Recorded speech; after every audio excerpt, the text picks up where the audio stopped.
అయితే సంఖ్యాశాస్త్రం ప్రకారం నెంబర్స్కి చాలా విలువ ఉందన్నమాట. కాబట్టి మన పేరు బలాలు కానీ లేదంటే మన కార్ నెంబర్లు, బైక్ నెంబర్లు ఇవన్నీ కూడా చాలా జాగ్రత్తగా పెట్టుకోమంటారు. అవన్నీ కూడా మనం పుట్టిన తేదీకి మ్యాచ్ అయ్యేలా ఉంటే లైఫ్లో మనకి సక్సెస్ అనేది ఈజీగా వచ్చేస్తుంది, లైఫ్ బాగుంటుంది అని చెప్తూ ఉంటారు అనమాట.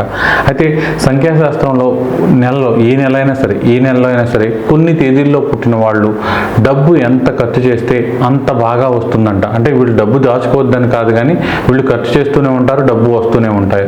ఏ నెలలో అయినా సరే మీరు 4వ తారీఖు కానీ, 6వ తారీఖు కానీ, 9వ తారీఖు కానీ, 13వ తారీఖు కానీ, 15వ తారీఖు కానీ, 18వ తారీఖు కానీ, 22 కానీ, 24 కానీ, 27 తేదీల్లో పుట్టినట్లయితే మీరు భయపడక్కర్లేదు.